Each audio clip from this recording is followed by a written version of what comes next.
to me, contractors should never be settling anything, ever. Okay, so you're thinking, well, when I get to the settlement process with the adjuster, you may think I am negotiating with the adjuster.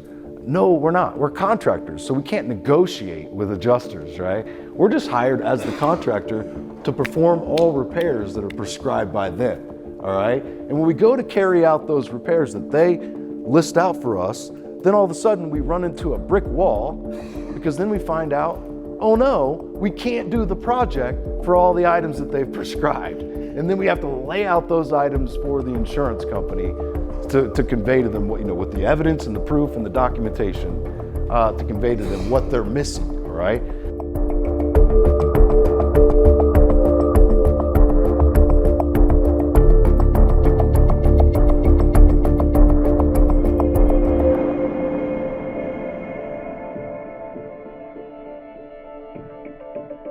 I mean, Dallas always shows up for me. I appreciate you guys coming very much.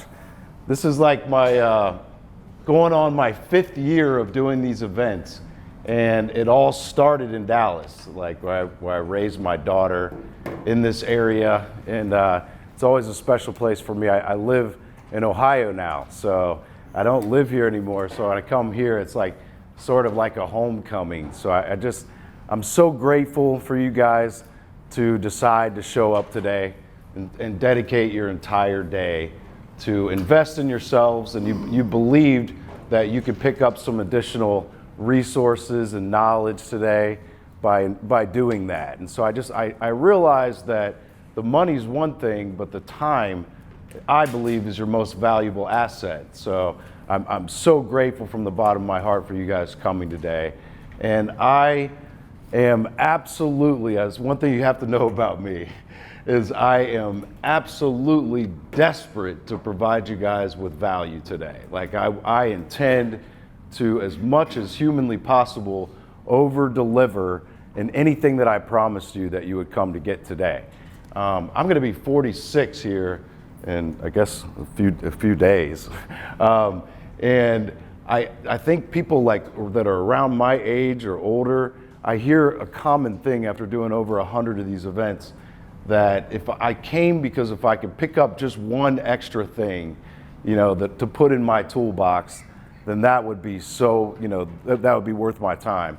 And so I definitely hope you get at least one thing, but I really want you to come away with a lot more than that. That's my intention. And just a little bit of housekeeping items first before we kind of get going.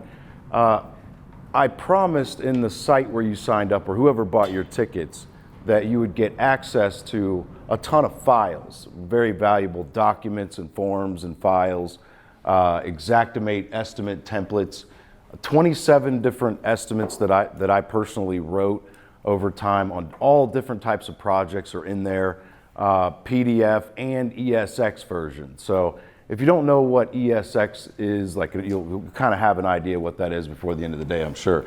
But that's the Xactimate data file. Like, it's a file that if I emailed you this file, you couldn't click on it and open it up and just see the estimate. You have to import it into your Xactimate program, open it up, but then you can make changes to the file. So if there's a particular project that you see I have an estimate on, you could open that up and change it to make it specific to your measurements, your project specifically. But there are 27 different estimate types that you guys can get in on that. But also different forms and documents, just valuable forms and things you may need in the insurance restoration business. If you're brand new to insurance restoration at all, like maybe you worked in retail and maybe you did roofing or rehabs or renovations, and then you got an insurance job, and then you got another one, and then it kind of dragged you over into the insurance side. But maybe you're somewhat new at that, and not necessarily new to construction, but new to that, and maybe your contracts are not really in order and they don't fit insurance jobs. I have a couple of those in there for you too that you might find extremely valuable. They're mostly basic, like they don't have all the fine print, on the back. You can do that on your own, but they're Word documents and PDFs, so you can make customizations on your own. But then also building codes. There's a number of different building code snippets that you guys will have, and they're categorized by various years and from certain sets of codes. None of that may make sense to you now. It definitely will by the end of the day, because we're going to have a whole segment that I call the code game, all about using building codes as to your major advantage when dealing with insurance adjusters. And you should have already received an email from IES Certified before you came. And if you haven't, it's probably because someone else bought the ticket. Maybe we don't have your name yet. But Janelle, who checked you in, make sure, please, that you see her and make sure you have access to those files. And how it is I have an online training course. It's iescertified.com. I've had it for about 5 years now, and it's way more encompassing. It's like 30, 40 hours. But there's a certain section of that course that's all the files and documents. So we're just giving you access to that section, and that'll be there forever, for as long as I have that course up, and I'll update the codes and things along the way. So, but you'll get like an email, or you should have gotten an email from IES Certified to set up a password. So you'll have a user account that you can log in and out anytime you need to access those files. So I want to make sure you have that. But the building codes, just a note on that, like I'm sure that you guys, and just a note, I have an agenda that I follow throughout the day for sure, after doing, I think over 120 of these things. And in 2019, I started off doing 100 towns. It's like the 100 town tour. And I went to 100 cities that year. Almost killed myself. It was crazy, just trying to get to all these cities. But I committed to do it, and I went and did that. And then I just continued on, and did more larger events and only certain cities. But I have an absolute agenda, a roadmap that I'll follow throughout the day that's developed through the years, and it's changed some, and I add new things to it. But I love to take side streets. Like I'll get, rerouted, and I'll go off on side streets and I'll detour. I really think that's where all the value is in these events. If you've ever been to any of my events before, they're always different. I have the same sort of agenda that I follow, but I'm going to open it up for questions and answers throughout the day from you guys, and that'll take us all in all different directions. But it seems like I always think of something different, as we go along, and I take these sort of side streets, but just hang with me and follow the bouncing ball, because I'll get back on track. It's mostly just going to be a fire hose of information throughout the day, just coming at you full force, as much as I can fit, into the day. We start out somewhat basic, but we'll build, and get more and more advanced throughout the day. So you'll have a lunch from 12 to 1, and it's in a different room. I think it's on that side, if I'm not mistaken. It could be on this side. I think it's right over here. But it's a whole other room with tables, and it's a buffet lunch. We always try to make sure we have an awesome lunch. So I promise you that. So there's going to be a great lunch with dessert and all that. Don't eat too much dessert, because the advanced things come in the afternoon. So coffee is out there. Help yourself to as much coffee, water. If you need to take calls, I understand that a lot of you guys are running a business, so feel free to do that. Like, no one's going to be offended. We'll take a break, so probably about between 10:30, somewhere around that area, just like a 10-15 minute break quickly. But we'll have a complete hour for lunch. You won't be required to do anything during that time or anything. We'll have another afternoon break, maybe even 2, depending on how that goes. Probably just 1, and we'll go till 5. Now, I know that all of you guys, I think that most of you came because you're looking for ways to deal with insurance adjusters who are all the time, saying, we don't pay for that. The policy excludes that. We don't cover that. That's not covered. And why do you have that on your estimate? And we're not paying for that. And you show them your reasoning and your logic, and then they still shut you down. And you know that you're leaving money on the table because insurance companies are not approving the correct amounts of your estimates. And I believe that's why most of you came. So that's what I'm going to work on as hard as I can all throughout the day, to ensure that I give you a system, a process of dealing with these things. But one of the things that I have to say, just talking about the building codes, how it doesn't make sense. The building codes are like what I think of is a secret arbitrage. You know, it's a weakness that the insurance adjusters have. I mean, it's glaring. I think that most of you here, and I'm not like trying to condemn anyone, I'm not going to call anybody out, but I think most people in this room don't really have a basic understanding of building code. So if you're one of those people, don't feel bad. Like, that's most of your competition.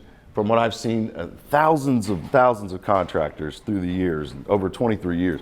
And it's astounding how many contractors in every state that I've ever been to, even like in places like Florida where it's extremely strict to operate, where they don't have a basic understanding of building codes, right? But also, insurance adjusters don't know anything about building codes, guys. It's amazing. It's incredible. Like an insurance, I mean, there's always that exception to the rule. You know, you're going to run into an extremely sharp insurance adjuster who knows the building codes. But from what I've been able to tell and asking questions, and I'm going to ask you guys some questions here in a minute. But I ask questions of insurance adjusters through the years, and it's like, you know, through all of your testing, through all of your training that you had to go through to become an insurance adjuster, how much of it was about building codes? None. And they talk about all the carriers that they've worked for, all those carriers that you worked for. You know, how much of that revolved around building codes? Did you have any like orientation or training from that company that they provided about building codes? None. You know, State Farm, Nationwide, Allstate, USAA, you know, all the big independent insurance adjusting firms. You know, they don't have any training on building codes. No state has anything in the test about building codes. So insurance adjusters are not required to know about building codes. And if it's anything like my experience, because when I was a contractor for over a decade, like and I operated in Florida also and in Texas, I did not have any idea about building codes. That's why I can talk about this, I feel, because I was that guy, right? Like, I knew nothing about building codes. I was required to know about building codes, and I just thought that the people that I surrounded myself with, they knew about the building codes, right? So I now see that nobody around me knew about the building codes. It's astounding. And so if you think about that, it's an extreme weakness that the insurance company has that you can capitalize on. And now, when I looked at these building codes, to me, the reason why I didn't know anything about them, it was like looking at a foreign language that I didn't understand, like looking at Japanese, and I don't speak Japanese, you know, and I'm looking at this, it just like a law book, you know, it didn't make any sense to me. It was the language, it was very difficult for my brain to process. And then somebody along the way really simplified it for me quickly.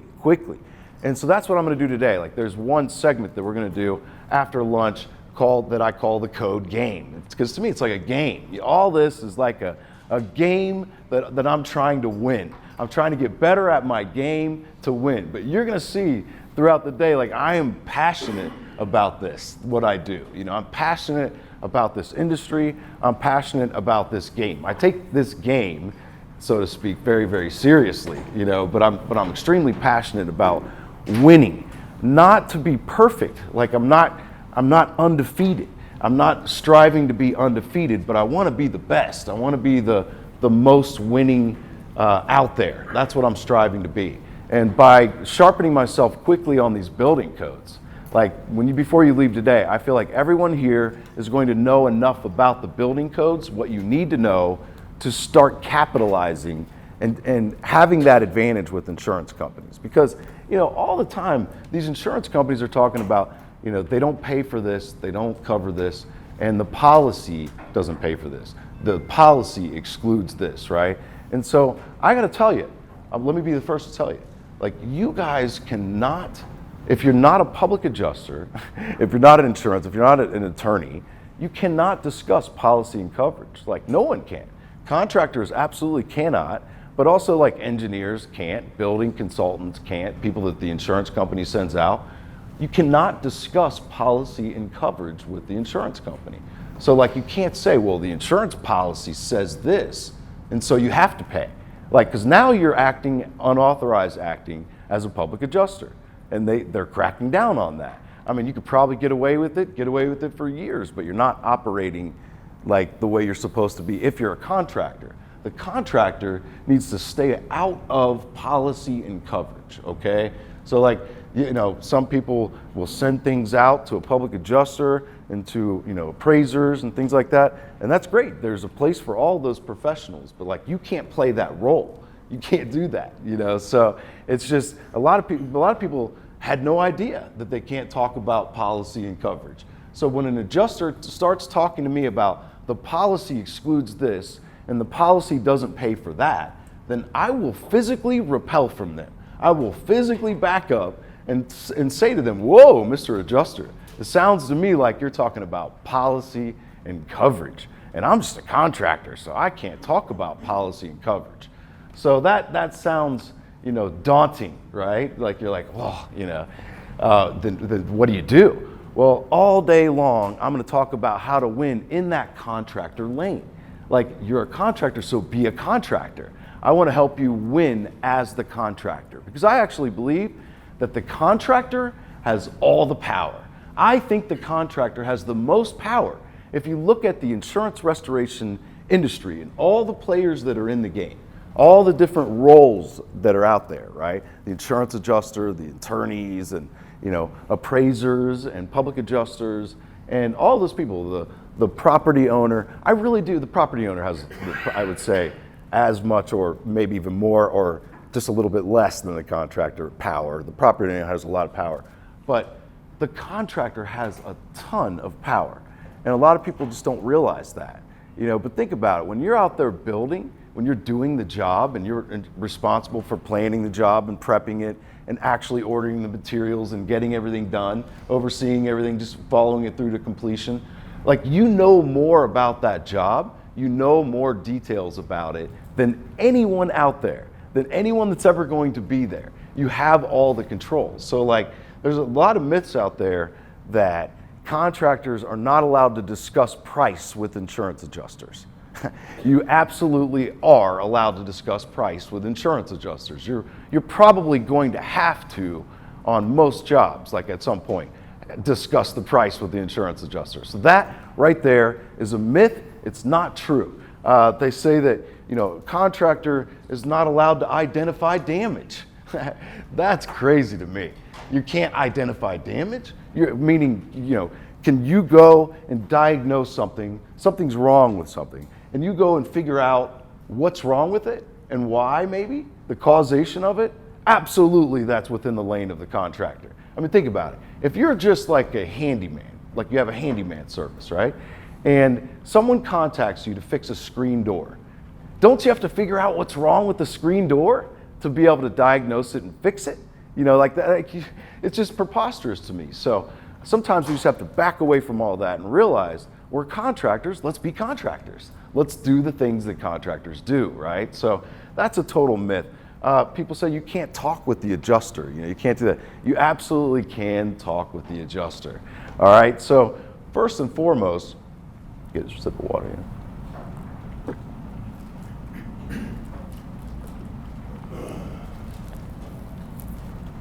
Well, let me ask some questions of you guys. I like to do this before I get too far into it.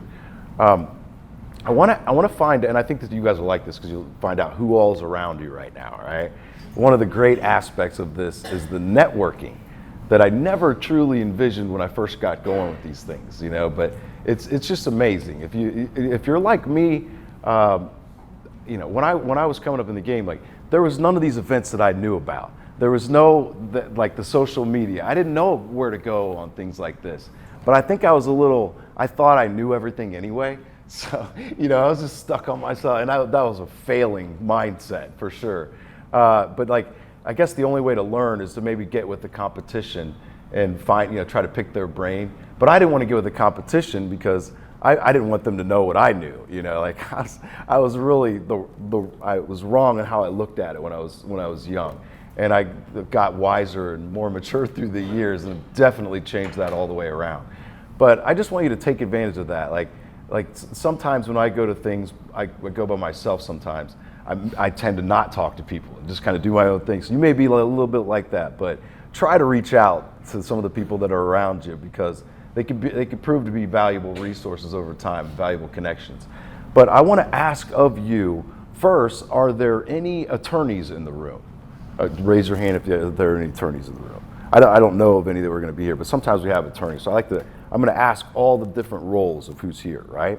I do want to know, and please be honest, raise your hand. We're not going to throw you under the bus, but where are the insurance adjusters? Are there any insurance adjusters? Okay, good. He's got courage, good.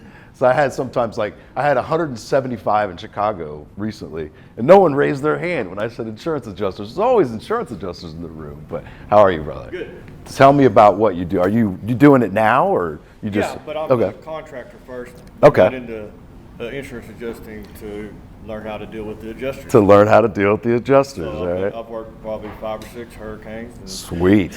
I love it. My winters when I'm not roofing. Nice. So you do roofing, Yes. and this is your home back here at home in Texas, or? Originally Texas, Okay. I do most of it Oklahoma City. Okay, That's Oklahoma where I City. live, yeah. Got it. I'm there a lot, so I'm very familiar with that area, and that's an Yeah. active roofing area right Right. there. Yeah.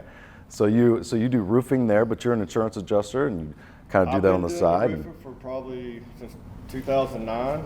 Sweet. Fought for O&P for all those years. Yeah. 2016, went and got my adjuster's license. Yeah. Didn't start actually adjusting until about 17 or 18, yeah. Nice. Irma, I think. Irma was your first I one? think in Miami, yep. Yeah, got it. I was in Miami, Orlando even. Yeah. That was a good sized storm. That was like the first one in 12 years that Florida had. That had Right, significance. yeah. I mean, it was my cherry buster. That was it, huh? Yeah. All right. Well, so you deployed and gone out and I was actually going to work for a big roofing company in Orlando, and a adjusting firm reached out, or I think I'd put it on there on the adjuster website. But anyway, and they talked me into going. They said I can make more as an adjuster instead of a contractor. Mm-hmm. So found out you can make a lot, and it is a lot quicker, for sure. But then I finished up the couple of months of adjusting and went to work for that roofing company anyway. yeah, because it's all gone, right? It's all cut and gone. Well, I was in Miami, but they're in Orlando, and I already had a job. Sure. It's going to last a lot longer too. Yeah. Well, welcome, brother. Thanks for coming. I just like to ask that too, because I'll look to you like, hey, am I full of it right now? What I'm saying? Tell me if I am. You know what I mean? Like that's. I didn't know much about the codes in Florida until got thrown in there. Till you got thrown in Florida. Them, but yeah. Have to learn. Florida is the craziest place, man. Florida codes are just absolutely insane. So welcome, brother. So no other insurance adjusters. Maybe they are, but he had the courage, right? All right. So anyway, PA. Okay, I'm going to get to you. You're good. All right. Well, I'll just ask that now. Who are the public adjusters in the room? Public adjusters. Got 2 of them back there. I think Jackie, that's standing out there is Asher. I think he's out there too. Okay, so public adjusters, cool. Are there any appraisers? People that do appraisals in the room? No appraisals, umpires, anything like that? Okay. How many mitigation contractors are in the room? Sweet. Oh, nice.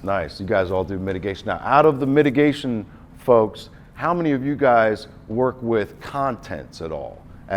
Contents. So packing, storing, contents cleaning at all? Contents cleaning, yep, contents cleaning. Sweet. And I'm assuming now, out of the ones that raised your hand just now, the mitigation contractors, how many of you do the reconstruction, the put back, build back, repairs? Sweet, basically all of you. Nice, all right.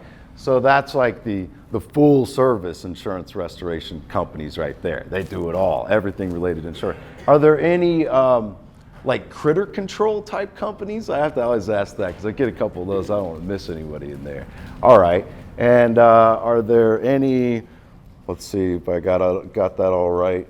And I assume then that the rest of you here, and raise your hand, are roofing general contractors. Is that right? All right. Sweet. Got it. All right. Jackie, you want to tell them what you do? Because I'm trying to ask who all does what in the room. And I asked public adjusters, and I think there was another one. Here. He's right here. There he is. But and I just went. So I don't ever do like if you've ever been to my events, I never have vendors, sponsors, anything like that. But I knew Jackie was going to be here. She wanted to be a vendor sponsor, but I don't do vendor sponsors. But she's a great friend of mine. And I told her when I ask who all does what in the room, that I would give her an opportunity to introduce herself, to tell what she does, all right? Because she's going to be here. So, Jackie Ware, what is it that you do, Jackie? So I am an EOS implementer. I help company owners implement an operating system called EOS into their business. EOS is going to help you guys grow and scale in a manner that you can control, where you're not like every other entrepreneur just working harder and working more because you don't know what else to do. So it's going to help you build out 6 key components within your company. And it makes your organization have more enterprise value if you ever decide that you do want to sell. So I really felt that was a strong deal. I wanted her to do that because it's more to it. Like a company hired me in the state of Washington recently, and they had just implemented EOS into their system and had all these amazing results. So it got piqued my interest. Like, I already knew she did it, but I was like, oh, that's great, Jackie, that's all, But then I saw, what that EOS system is really about. So I wanted her to introduce herself and plug that. I never do that. So well, thank you. You're welcome, yeah. And I'm here all day, so yeah. If you have questions, please feel free to ask. I have handouts and stuff. But Jackie also has a ton of storm knowledge. I mean, she's been everywhere, done everything. And Asher is one of her sons. Because she has, how many kids do you possibly have? Only 10. Only 10 kids, guys. Only 10 kids. She has 10 kids. I'm not kidding you. Like, it's real. This is her grown son. This is my oldest. So we also own and run Paradise Claims. Some of you probably heard of it. So Asher's a public adjuster with Paradise Claims and Premier Claims, and he does some independent work also. So there you go. I think we know who all, thank you guys. I think we know who all is in the room. And that gave me an opportunity to help a good friend there too. So, all right, so you kind of know who all does what, right? If you have policy questions, public adjusters are allowed to get into policy questions. That's a great value to have of connections with public adjusters, right? But I don't want to, I was very, very direct about this. I don't want to give the wrong idea here. I am not here to ever say that, like, let me ask this couple more questions. Anyone here, are you involved with appraisals? Like, do you send your stuff to appraisals? Do you have your clients do that? Couple folks here. All right, good. And do you have anybody here, you're used to things going out to public adjusters? Anybody here work with public? A couple people here too on that. How about litigation? Anybody do a little bit? A little bit of litigation? Okay, all that. So there's all of that goes on in the industry too, right? And sometimes it's necessary. My role, though, my job, my voice, my platform is to try to help you actually avoid all of that. The litigation, the drawing it out, having to go into appraisals. Like, I am not ever going to tell you to take something and send it to appraisal. I'm never going to tell you to do that. I'm never going to tell you to send it to a public adjuster. I'm not going to tell you to do that. Like, I know that's, I have friends that are public adjusters, like public adjusters hire me. But my role, my responsibility is to try to help you exhaust all options that are available to you in the contractor lane. That's my role, okay? And here's one thing to look at. First and foremost, why is it that now we know who all the contractors are. It is mostly contractors. Just like I like it, okay? So I know I'm talking to the right people. Why is it that clients actually hire contractors to begin with? Like, what's the role? What is it that you're hired to do? Well, it depends, Chad. It depends on what the contract actually says. What is it? What's the scope of work and what are we doing? Well, so is it to fix a roof? Is it to fix a floor? Some drywall, some insulation? What is it? To clean up some water? You know what it is? You're hired for one specific purpose. You are contractually obligated. And I'm going to say this over and over today. So this is my first time saying it. And it's the foundation that everything's built on.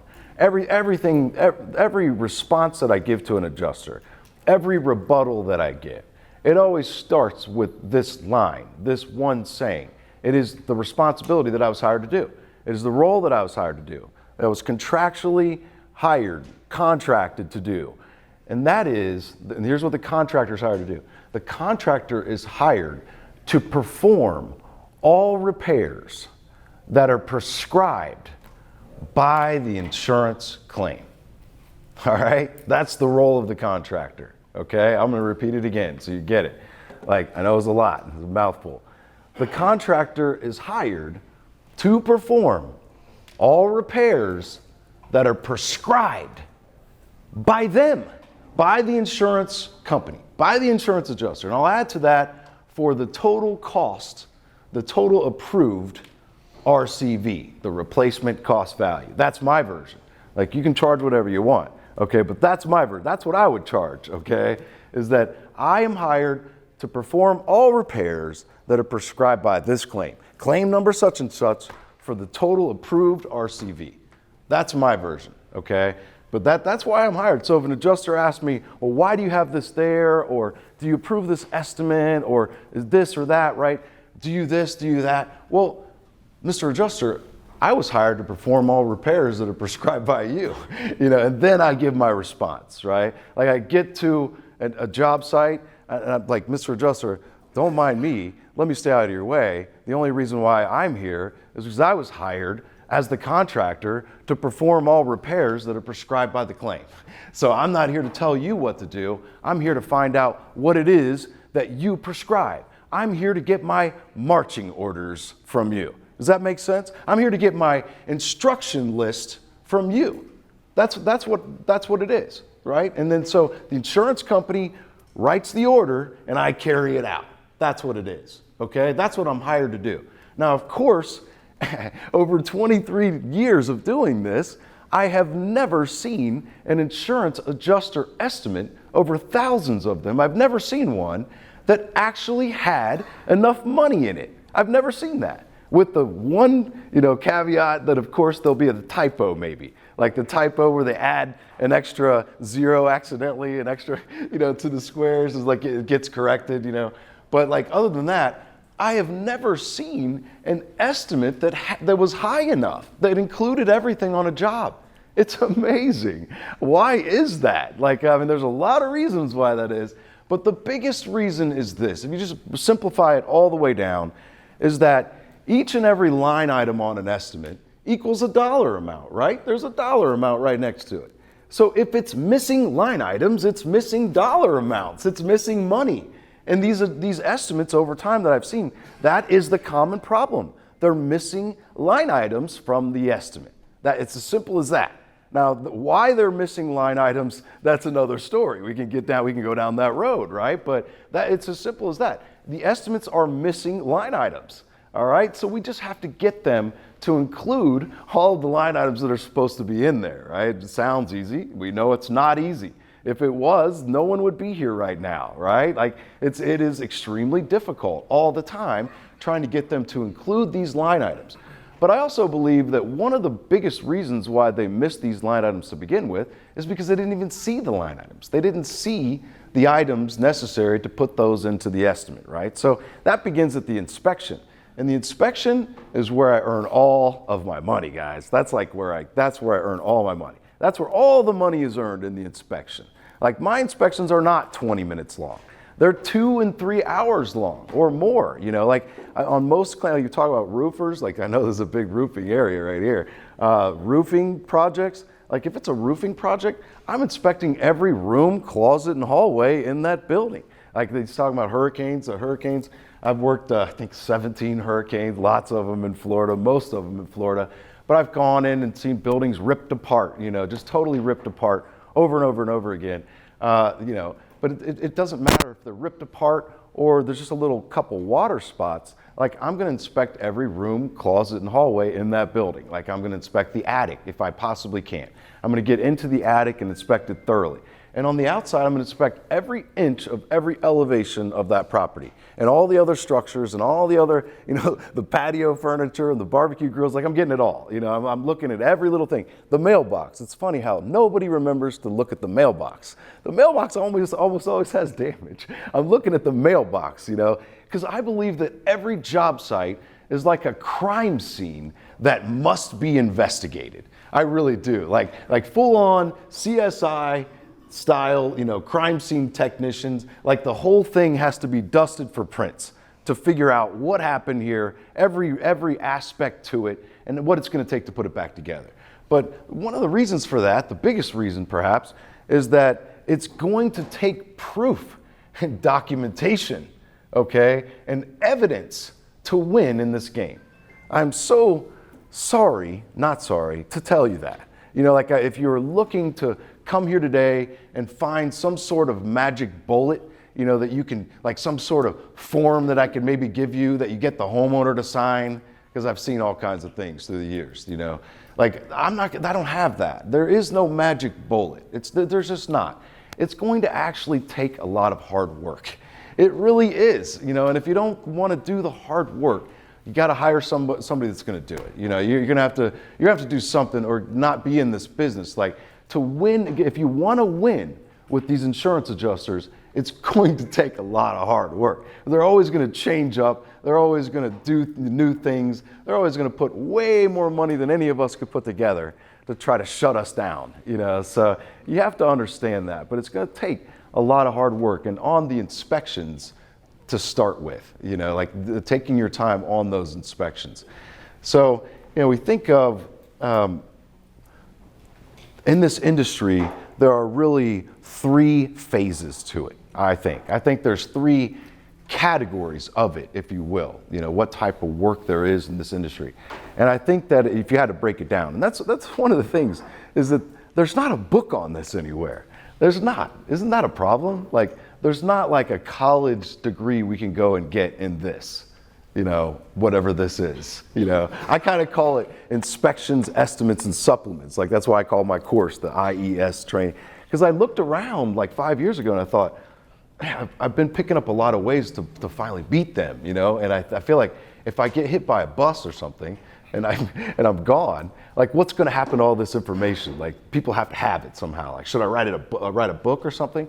And I came up with, I'll do a training course, and that's been revolutionary. I have like 2,000 people in it now, over 2,000, I believe. But it's I looked around and thought, there's no course on this. There's no training. There's no book that you can take. There's like, you can go get remediation technicians, certified. You could do stuff like that. But there's not like a course on the whole thing, all encompassing insurance restoration.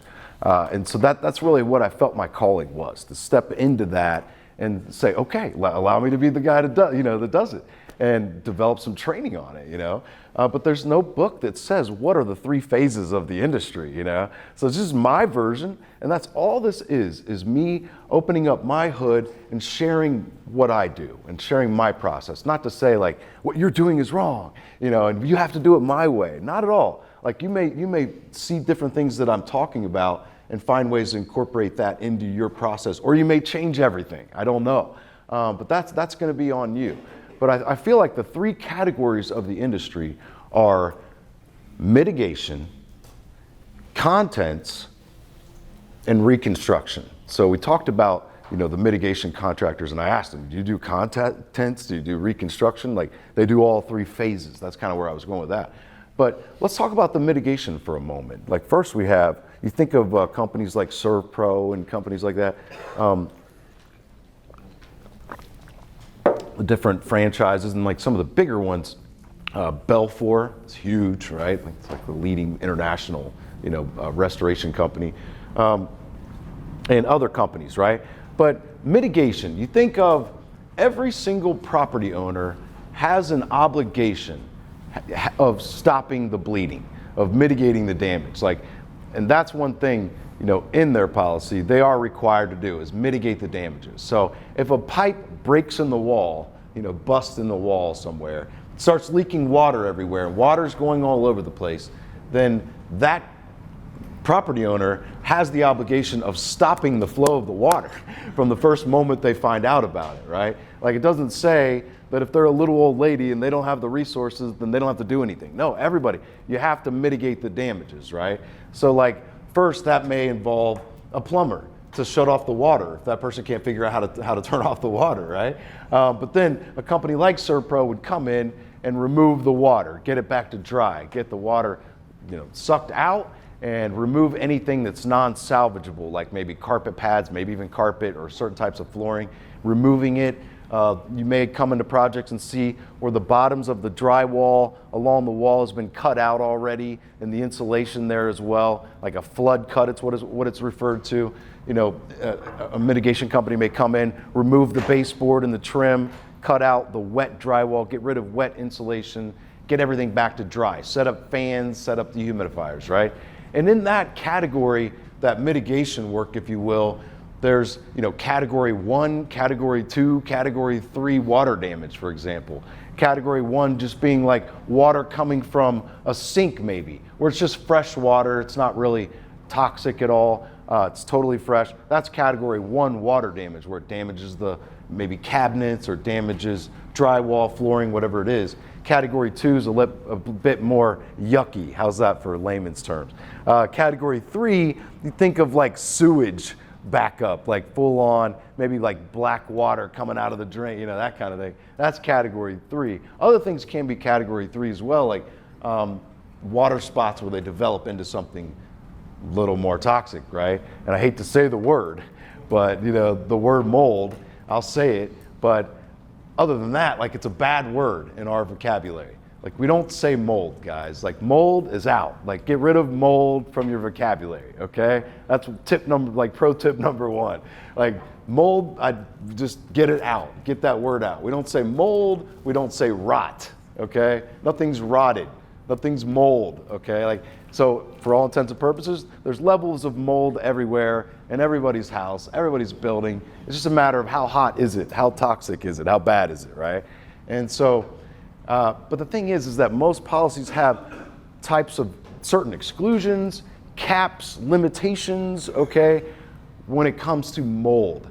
And I know this from dealing with a lot of contractors who have mold remediation companies, and I'm working with them with their estimates, and I'm helping them, and they're like, hey, Chad, keep this one under $5,000 because the client has a $5,000 cap on their mold coverage, right? So, but the thing is, listen, what causes mold? Anyone? What causes mold? Water damage.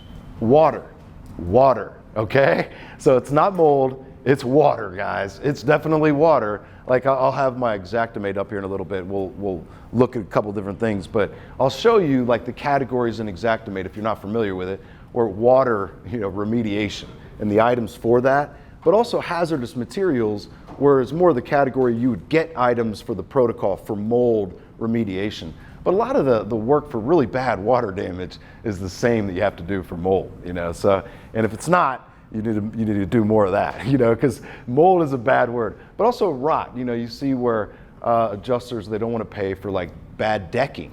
Decking is, maybe it is rotted, it looks rotted, but it's what caused the rot, the water. Because the policies are going to not have limitations, but they're going to actually exclude rot. Like we're not paying for the decking because we don't pay for rot. We're not paying for the framing in the walls when you opened up the drywall and you found wet framing. Thank you very much. Because we exclude rot, right?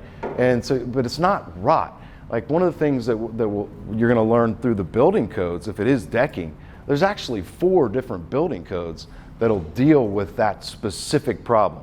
And building codes, if they have, when I talked about before, the building codes are the disadvantage of the adjusters, they do have to have ordinance and law in their coverage. Okay, what's referred to as ordinance and law. So that's OL coverage. And people incorrectly call it building code upgrade coverage, right? It's actually, think of it more in terms of building code compliance coverage, complying with building codes. And most people are gonna have this, especially if they have a bank involved. So you're not gonna see like where it's only so many people have. Like most people are gonna have OL coverage, but it is something you're gonna wanna know. You're also gonna wanna know if they even have RCV coverage to begin with, like replacement cost value coverage. Some people only have ACV coverage, so be on the lookout for that too. And then you're like, well, Chad, you said we're not gonna talk about policy coverage. How am I gonna know these things, And why am I worried about policy coverage all of a sudden? Because isn't that contradictory to what you're saying before? Well, these are the only things I really do want to know about the policy, but it's more along the lines of policy verification, like verifying that they do have an active policy as a service provider. No different than what a doctor would have to do, or a body shop, or Safe Light if you filed a claim for a cracked windshield. They have to find out if you have the coverage and if you have certain types of coverage that you're going to need to have. So I'll tell you how to do that throughout the day. But anyway, getting back to the mitigation, you think of mitigation companies coming in and getting it dry, but there's also mitigation that takes place with some of the roofing companies. Like a lot of you guys raise your hands with the roofing and general contracting. There's a lot of mitigation that takes place with that. Really, really bad hailstorms, for example, in this area. They need to be tarped, guys. Those roofs need to be tarped. Like one of the things that you probably know from these hurricanes, like going through these hurricanes that I've seen, going to the area and sort of surveying everything and seeing how bad the damage is 2-3 weeks after the fact, I'm astounded by seeing all the piles of debris that are sitting out in front of almost every house, every building, every hotel, every restaurant, just piles of debris. And I'm like, man, I can't believe this. Like it's astounding. Like you see drywall, carpet, cabinets, furniture, all these things. And I could tell you right now why that is that none of those items are actually waterproof. Isn't that amazing? But we already know that. Everybody knows that. We know that you can't take a hose and put it inside of your cabinets and just let it run. But it seems like nobody understands after a hurricane that the roof needs to be covered. It needs to get covered immediately because most of the damage actually comes the first time it rains really bad. Like it doesn't rain a ton with the hurricane. It's moving so fast. And then a couple weeks later, then it rains and then all the real damage comes. But bringing it back here with significant hailstorms. Like I think it was 2011, I was in Plano and sitting down with this elderly couple and we're signing up everything and their roof was bad. That was when, I think in Wiley, I remember hearing stories of hail going through the roof, bouncing off the floor, like going through decking and everything, big, huge hail. So just imagine that, it was that kind of a hailstorm. And I'm like, well, the first thing we're gonna do, Mr. and Mrs. Jones, I don't remember what their name were, is we're gonna tarp your property. Like we're gonna tarp the roof 100%. And they're like, oh, because they're thinking to themselves, it's a nice neighborhood. Nobody else in the neighborhood has a tarp on their house. And they're now envisioning like a blue tarp, being on the roof. And they're like, oh, Chad, you think you just might wanna tarp the bad parts instead? I'm like, okay, well, where would you like me to start? Where are the bad parts you want me to tarp? I think like in these hurricanes, you'll see like little patches of tarps, or those small tarps, like 4x4 and 8x8, like put onto the roof. And I'm thinking, what are they even doing? It's a 150 mile an hour wind. The entire roof system is destroyed. So water's gonna come in everywhere, but they only focus on like the missing shingles that they can see. The entire roof is destroyed. It needs tarped, right? So it astounds me. And also, what are you charging for that? Like, do you think you're making money going out and handling emergency repairs, by doing nothing, accomplishing nothing for the client, by the way?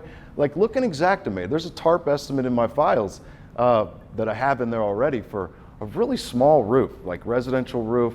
I think it's like 20, 30 squares, something like that. But it is 2-story, it is steep, but it's over 10 grand, for a tarp project. And the insurance company's gonna send that check most of the time directly to me for mitigation type work. Not always, but you're not gonna get them to do that on any other type of work.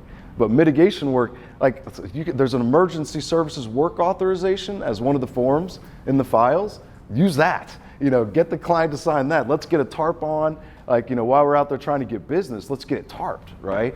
So that's mitigation. So I feel like everybody in here should be in mitigation in some way, shape or form, and maybe you just didn't realize it, that's part of your deal. Tree removal, that's another big one. Like tree removal is huge, and they'll send the check directly to the tree removal company a lot of times. But that's mitigation.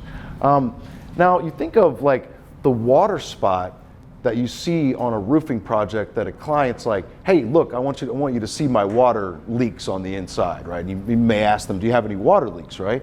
And you go through and you do a little look, and I think most people just go wherever the client sort of directs them to, right? And same thing with the insurance adjuster appointment. Like the adjuster doesn't see everything because they usually only go where the client directs them. Some are good and they'll do full inspections on their own, like they want to see everything.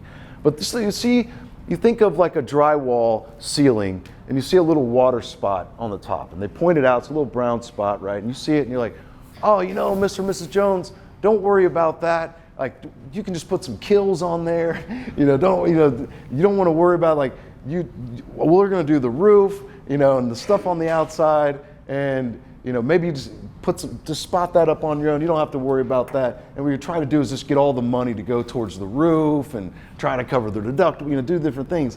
But listen, there's more to it than that, than that kills is not going to work. That's not what you want to do. Like, it's going to bleed, one thing, it's going to probably bleed back through eventually. But imagine if you're seeing the water on this side of the drywall, how did it get there, first of all?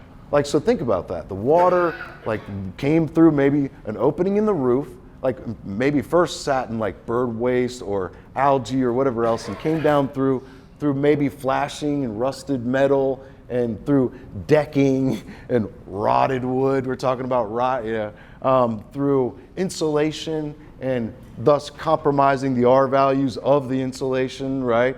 Ruining that. And then it comes down. It usually finds openings in the roof, like cutouts where the light fixtures, smoke detectors, registers. It's usually going to try to run there. So you see it a lot of times around that area. But in areas where it can't find a way out, then it just ponds on the top side of the drywall. Like, if you're just picture looking in the attic and you're seeing it sitting there. Imagine that side of the drywall, right? It's sitting there. So much so that it bled through to this side. And by the way, is that category 1, category 2, or category 3 water damage, Like, I'm not saying that every water spot, I'm going to write it up as a full-on category 3. I'm not saying that. But I just want you to think of it. So to deal with that properly, we have to cut out that piece of drywall. Like, not the whole ceiling, but at least that area where it's wet. We have to cut it out. We have to remove the drywall, remove the insulation that's on the other side. We have to treat it with antimicrobial agent. We have to clean everything, right? We have to replace the insulation. We have to replace that drywall. We have to match that texture. If it's popcorn texture, like, we have to scrape the whole ceiling. If it's knocked down or something like that, then we have to, make it fit and make it work and blend in, right? So we have to do that. We have to prime that drywall. We have to paint paint the entire ceiling. And to do that, we have to deal with the contents, right? We have to mask and cover the floor to protect it. We have to mask and cover and tape along the perimeter where the walls meet the ceiling. Now let's think about that water spot, though. If that water spot is touching the wall, or if it's even close to the wall, then when we tear it out, it's going to damage the paint on the wall. So now we have to paint the wall. We have to deal with the wall. Not just one wall, but every wall where it leads in a continuous run. And just think about that. To do that, is it a high ceiling? Do we have to deal with that? Do we need scaffolding? Do we need, different other ways of getting the access? But also detach and reset everything on the ceiling. The ceiling fan, detach, reset. Light fixtures, detach, reset. Smoke detectors, registers, detach, reset. Like sensors and things like that, right? Is there crown molding that we have to deal with? Now that we're doing the wall, now we have to deal with the baseboard, right? Like, as far as taping it and protecting it. We may be taping twice down there somewhere, like taping all along the doorways and the windows and the wall sconces, detach and reset, the AC returns, the mirrors, the pictures, the shelves, the towel bars, the toilet paper holders, and the door stops, and the towel rings, and some other things. You see what I'm saying? Like, it's crazy. Now we're dealing with a lot of different items to deal with that water spot. But you have to deal with it. I'm talking about nothing crazy. This is standard in the industry. Like, it's standard. My mitigation guy, is this standard stuff here? Yep. Insurance adjuster? I've been seeing, you guys haven't seen, I've been seeing him do this the whole time. Like, I'm telling you, this is standard stuff. I'm not giving you fluff to pad your estimates with, right? But I realize insurance adjusters are going to push back. We don't pay for the masking and covering. We don't pay for this. We don't pay for that. We don't pay. I know. Like, that's why you came. We're going to deal with that, right? But I just want to keep it in context. Like, and you also deal with the insurance adjusters who are like, well, this job doesn't need any overhead and profit because it's not reaching the level of complexity and or coordination. Isn't that great, by the way? Complexity and coordination. Like, I come from the old school where it's like, any 3 trades or more got you overhead and profit back in the day. Any 3 trades or more. It was like roofing, drywall, paint. 3 trades, there you go. It's like everybody knew once you hit that line, there was a threshold that you crossed, you got the overhead and profit, the 20% above and beyond overhead and profit. And then I think it was 2010, 2011, probably about the same time as that big hailstorm. I remember being on the phone with this lady adjuster from State Farm, and she's like, we're not giving overhead and profit on this. I'm like, what? Why? It's like, it's not warranted. I'm like, well, why? It's got 7 trades on there. And she's like, oh, it doesn't matter about the trades. And I'm like, are you a new adjuster? I'm like thinking she's crazy. But she goes, no, it actually, we pay overhead and profit when it reaches a level of that's required of a contractor, when it reaches a level of complexity and/or coordination required of a contractor. And I'm like, huh? Yeah, must reach a level of complexity and/or coordination required. And they've just said that ever since. And all the other insurance companies just got in line. And you need to understand, like, that overhead and profit was never like a written rule anywhere. It's not like a state law anywhere, by the way. Like, there's been rulings in court cases and things like that, but you can't use that. You're a contractor. You know, like it's not going to get you anywhere anyway. Like, I promise you, one of the reasons why I want to exhaust all the options in the lane of a contractor is because I used to do this too. I'm not going to waste any more of your time on who does what and all that. Not waste, but not take any more of your time. Because one of the questions I used to ask was, you know, how, like, for the people that do the appraisals, is how long does it normally take you, right? Like, how long does that process take? And it's different in all the areas. Like, Florida's really, really, really long, litigation, things like that. But it's typically like 6 to 8 months is like what I come up with as a nationwide average, what I'm used to hearing. And I think that's probably pretty accurate for this area, maybe 4 to 6 months in this area, maybe a little faster, right? Anybody correct me if I'm wrong that does that, you know, if you're coming up with faster times than that. But like, time is money, right? And so, like, if you draw the job out over many, many months, like, that's harder. Like, the amount of money that you, like, I had one guy who's like, I don't care. My original estimate was 900% higher than the adjuster, so it doesn't matter to me how long it takes them to approve it, right? But I mean, like, just imagine if you built decks for a living, okay? Like, you just built decks, like custom decks, but let's just say you worked for a builder, okay? And you're building the same deck every week, the same specs, the same size, same material, everything. And you complete one of these every week. And let's just assume that you profit each and every time that you complete one, $5,000, right? And let's just say if I did that, and then if you asked me, like, how much do you make for a living? Then I could probably tell you, like, hey, I make about $5,000 a week, and here's why, because I do one of these decks every week, you know? And you're smarter than me, so you ask me, like, well, Chad, what happens when it rains? And what, you know, like, something goes wrong outdoors or something, and it takes you 2 weeks to do one of these, then how much money do you make? Well, then I only make $2,500 per week. You see what I'm saying? Like, it doesn't matter. I have the same cost in materials, same cost for my subs or whatever. Doesn't matter how long I take to do it. But the profit I'm making is shared over 2 weeks instead of 1 week. So you just imagine that, you know, you have 10 jobs that are going on like that are delaying and, you know, drawing out over longer than they should, or one job that's 10 times the size. It's a major glaring problem, you know, so time is money. So I'm always about, like, the things that I do, it's harder work. You have to do it. You're not just hitting the easy button and send it out to somebody else. But it's typically, I'm getting more money out of the insurance company in 7 to 14 business days, you know, and it's probably not going to be enough, so I have to go back to them and hit them again, right? But I'm gonna get through it much faster than I would if I'm fighting it, if I'm fighting it out in litigation, if I'm dragging it out, you know. There's no guarantees that it's ever going to settle the way that you want to in an appraisal. And that's what, by the way, if you ever do go through, and for those of you who don't know what I'm talking about, there are like arbitration clauses and mediation clauses in policies where the insurance company and the owner goes into what's called an appraisal process, right? And the insurance company has a third-party representative that they hire, and the owner has a third-party representative that they hire. And those two representatives get together and try to figure out the cost that they're going to assess to this project, okay? And if they can agree, then that number becomes binding, all right? If they can't agree, then it goes to another third-party person who's called an umpire, who sort of settles it. They sort of act like a judge, right? Whatever that number is binding. So this is, you have to agree to what's really referred to as a settlement along this way. And to me, contractors should never be settling anything, ever. Okay, so you're thinking, well, when I get to the settlement process with the adjuster, you may think I am, you know, negotiating with the adjuster. No, we're not. We're contractors, so we can't negotiate with adjusters, right?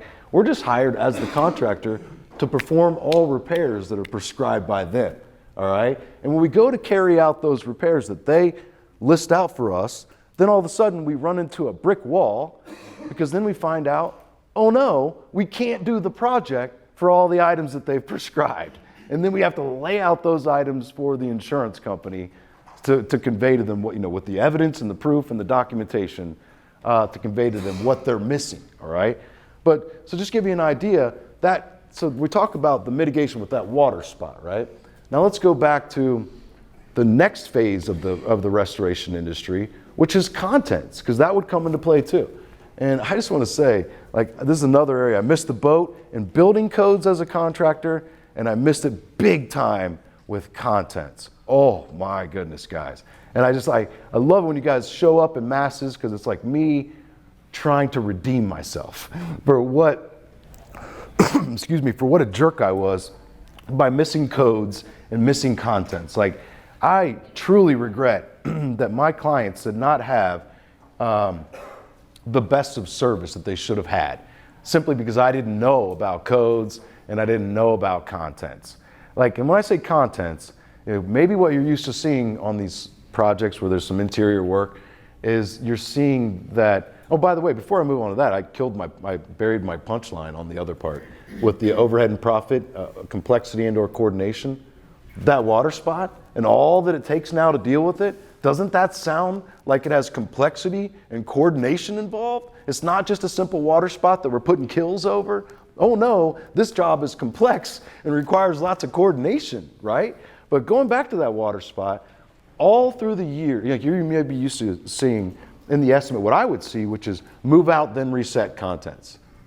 Small room, average size room, large room, extra large, and it's a couple $100, maybe it reaches that level. Usually not, it's 100 or whatever it is.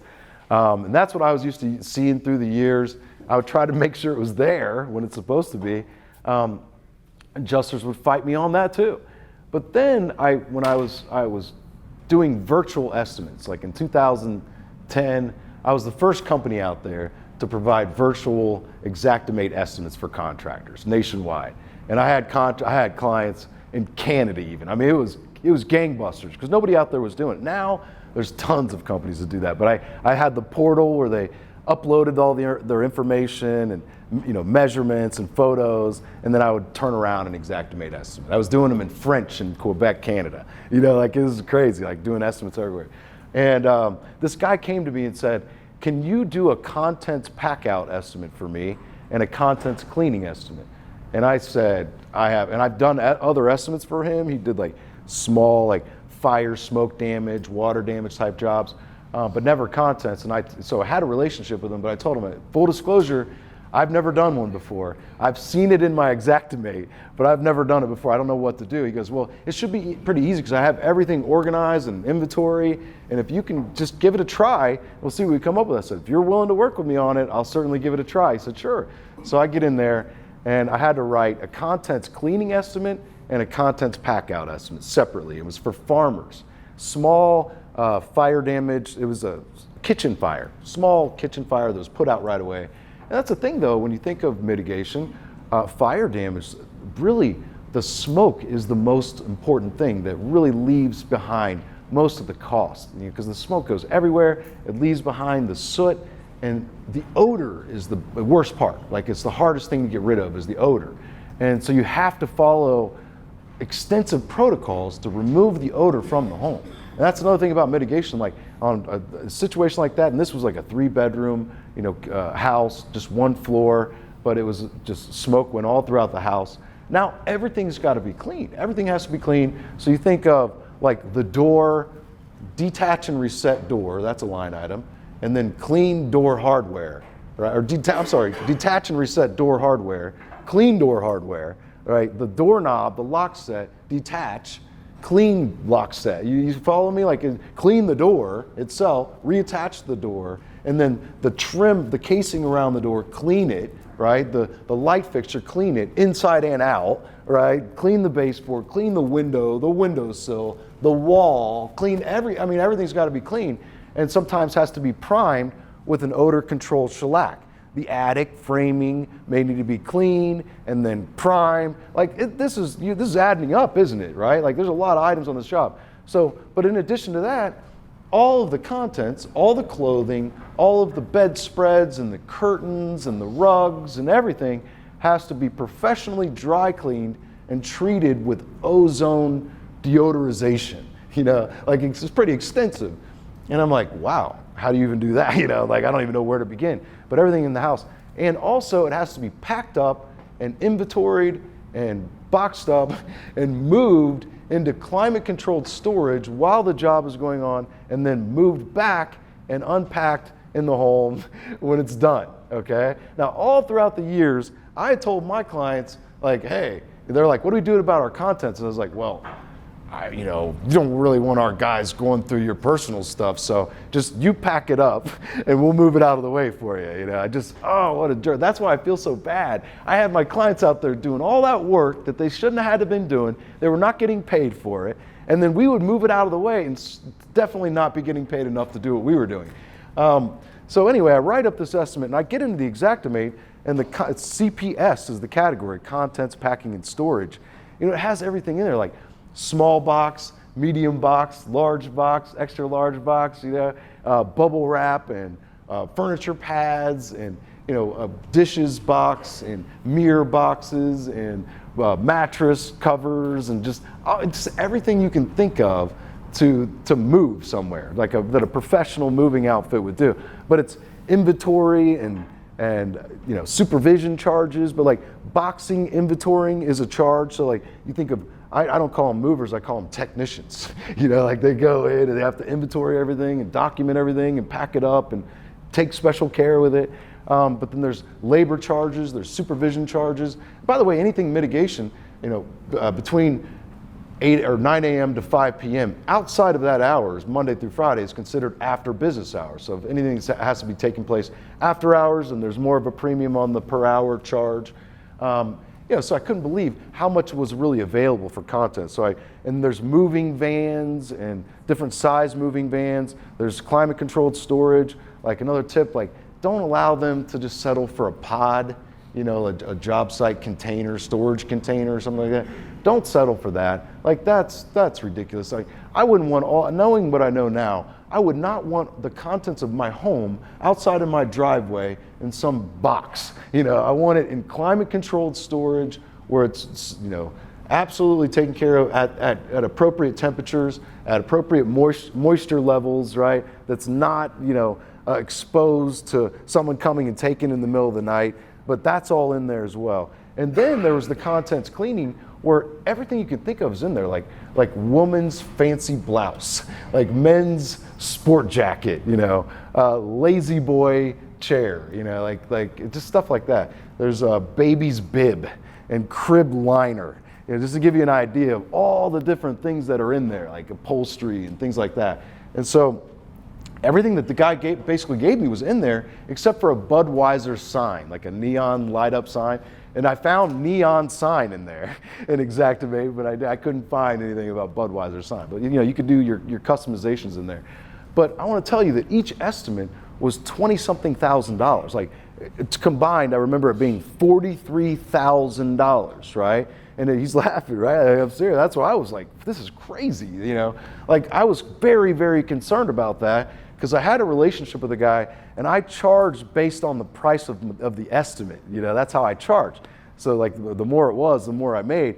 And I thought he would just look at that and be like, man, this guy's trying to rip me off, and he wouldn't want to pay for it. So, and also farmers is never going to approve $43,000. That's just insane, So he asked me, I tell him what the price is, $43,000. He says, yeah, that sounds about right. Send me over the invoice, I'll get you paid. And I was like, okay. And then I really felt bad, because now I'm thinking he's going to send it to farmers and farmers is going to shut him down. So he paid me for no reason, right? But he submitted to farmers, and on the same day, they approved every single penny of that estimate. Like, I'm just letting you know. And I've seen this time and time again throughout the years, and there's nothing added to it that was inappropriate. Like, it was actual items that were being done in that home. And I was shocked beyond my core when I saw that, Now I see it all the time. There's contents companies that are called like 1-800-PACK-OUT or something like that. There's big businesses that do it. Now I want to tell you something else. On a big job, if a client called their insurance company and said, "Hey, I don't know what to do about my contents. I can't do anything about it," the insurance company will send them to their own vendor, who is a pack-out company, who will charge them the exact rates that I'm talking about right here. Like, it's very, very standard in the industry. So I just want to encourage you. Like, for me, I was like, very excited, like that I had this gold mine underneath my feet that I never even knew existed, right? But also just deflated that I just left all that money on the table, throughout the years. So I want you guys to I use that little illustration to try and help you understand like the contents part of this game is extraordinarily huge. And so again, if you're involved with the contents, doesn't that add to the complexity and the coordination of the project, right? You having to deal with the contents. And then the third phase, of course, the reconstruction side, which I feel like is sort of self-explanatory, right? It's like basically I think everybody here, you do the reconstruction. That's the build back, that's the put back, that is the repairs going back on. But I also like to break this down in the sense that on any jobs that I have that are really big jobs, like some of those hurricane jobs, for example, were like a lot of these big hailstorm jobs, but water damage, fire damage, where a lot of the house has to be gutted out, what we know as, right? Like where the walls had to be torn out, the insulation, and we're kind of stripping everything down and starting anew, room by, and a number of rooms throughout the property. Well, that right there, sometimes I like to actually break it down with a mitigation estimate, okay, written out of the water and remediation category, the WTR category, where it's because, you always see these jobs where if the adjuster writes the estimate, it's usually R&R drywall, R&R baseboard, R&R, trim, R&R whatever it is, door, R&R whatever it is. But when you're removing wet drywall, like that's not just standard drywall that they're assessing for that item. That's not standard item. So they're using just from the drywall category, removing drywall. But if you went into the water remediation category, now it says tear out wet drywall, bag for disposal, right? Tear out wet drywall, bag for disposal, category 1. Tear out wet drywall, bag for disposal, up to category 3. Tear out wet baseboard, bag for disposal. And what do you think that charge is going to be? It's significantly higher than what they're assessing it to be. And so if it is significant, if it's category 2, category 3, or if it is mitigation at all, where water is broken a wall, it should not be R&R drywall. And so that part is wrong to start, okay? Like, so the insulation part is wrong, the vanity, cabinets, anything they have in there. If you're tearing out wet cabinets and wet insulation, then you should be taking it from the water remediation category. So on big jobs like that, I like to go in, even on those hurricane jobs, and go in and hit them with like the tarping of the roof, right? Just hit them with that, and also hit them with the tear out, all the mitigations. So if you think about one of these estimates, just draw a line down the middle of the R and the R, the removal and the replacement, if you will. I like to just think of drawing a line down the middle, detach and reset, and draw a line down the middle. So like anything that is remove and detach, clean, tarp, all that stuff, on the mitigation, I would put it into its very own estimate. Get that submitted first to the carrier. Get them locked in. Because, by the way, once they approve removal of drywall, removal of baseboard, they're going to approve the replacement of it too, aren't they? So I just like to start with that, but with no contents. And then they pay that, and then I'm like, hey, I'm ready for my contents estimate. And they're like, contents? What content? Hit them with the contents estimate, get them to pay for that, then submit the reconstruction, like just the repairs only. I'm not saying I would do this on every job, looking at the water spot on the ceiling. I'm not saying that every one of those jobs you need to do a full on. I'm not saying that. I'm not. I'll be reasonable and fair with the insurance company. But, I could be, if they're being jerks about just not wanting to approve the simple little water damage that I have, I could, they say this is all wrong. You're right. Now that I look at this estimate, it is wrong. It's not coming from the water remediation category. I need to go back to the drawing board and restart this entire estimate. There are different things that you can do, right? So I try to start from a fair and reasonable position. But I think that's helpful to just sort of break it down from a real simple basic point. That's how the industry is laid out, right? Like you have your mitigation, your contents, and your reconstruction. So all the time, they're trying to get us to just knock off estimates. Like they're always trying to get us to our price down, no matter what we do. Like, we can come up with the best documentation in the world, submit it to them, but they're always going to push us downwards. And we're used to that, right? Like, I had a guy in Orlando one time, and we're going through the entire day. He was sitting like right where you guys are, and he's just sort of challenging me. He's like, I've tried what you're saying. It doesn't work. It doesn't work. He was just frustrated. And they're really hard on mitigation companies in Florida because they've made it bad for the good companies. Like, there's a lot of like $10,000 caps, for example, on water damage, which you don't see anywhere else. But they're really hard on him. And he's just saying, like, I've tried the building codes. I've tried this. I've done the documentation, the evidence. I show them the proof of exactly what I do. And it's hard for mitigation companies because you don't get a chance to go through that approval process, with the adjuster. It's just sort of, you have to submit what you did after the fact. And so they know that, and they're going to try to take advantage of that too by simply saying, look, your bill is this, we're not paying for it. We're only going to pay this much, and we'll fight it out if you want to, but we're just not going to pay it. And so that's what he was saying, is that he would give them an estimate for $12,000 and they would cut it down to $8,000. He'd give them an estimate for $6,000, they'd cut it down to $4,000. He'd give them an estimate. It didn't matter what it was, they'd always knock him down. And my advice to him, I'll be really blunt, was, okay, if you're trying everything else and nothing else is working, and you're saying if you're submitted for 12, they're only giving you 8, well, I mean, submit it for 16. Like, submit it for 16, get it up, get it up there. And that's extreme. Like, that's not my advice to any of you guys here. But, and everybody else, though, was like, yeah, pretty much. But it just seemed like that was the game the insurance companies was playing.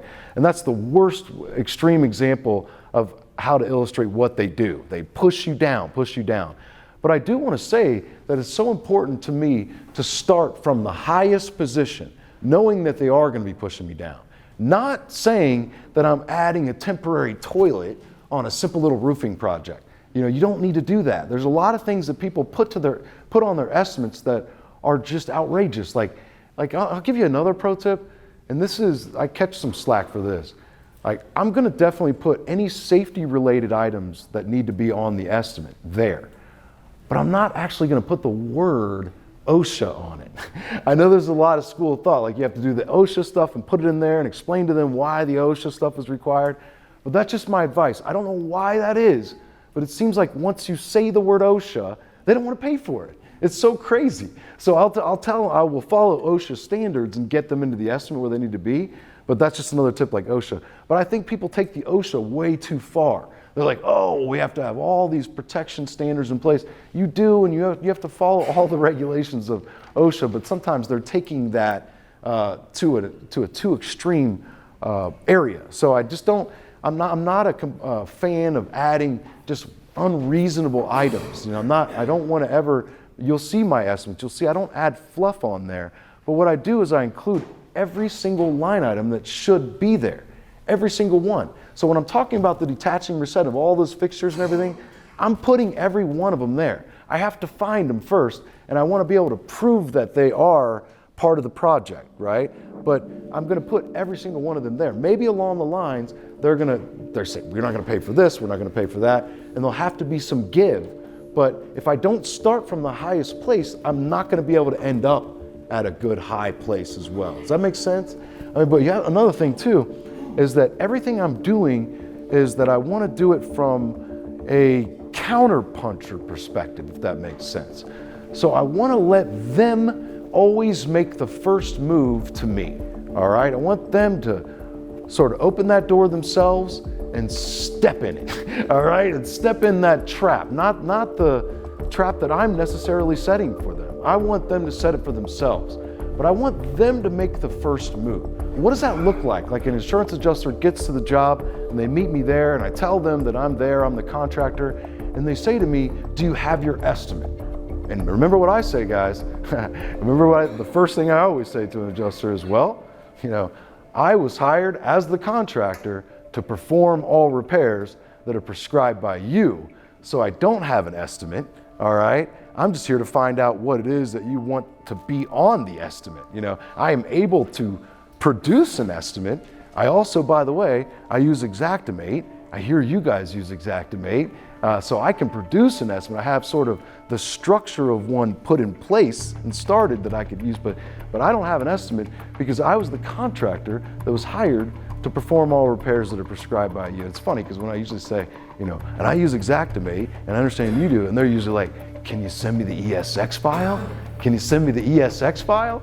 And that's like, they're asking me, can you just send me the data file? Can you just sort of do my work for me? And then I'll plug it in and remove your letterhead and put mine on it? Of course I will do that for you. Like, I 100% want that. I want them to ask that question. If they don't ultimately ask that question, I'm gonna introduce it to them. I'm gonna see if I can get them to just use my ESX file. I would love to do their work for them, but I'm not gonna lead with it. So like, I think a lot of people, and I used to do this myself, and at one time, this was the winning strategy, which was to show up and produce your estimate to them right away. This awesome, beautiful Xactimate estimate that you wrote, right? Who all here does not use Xactimate? Holy moly, that's like hot, that's a lot, right? Because we've been at a different events, like, and this is not a negative towards you guys at all. It's just helpful to know, like, who uses Xactimate, who doesn't, right? But man, there's usually only like 3 or 4 people that usually raise their hand. I think we're just more honest in this group, right?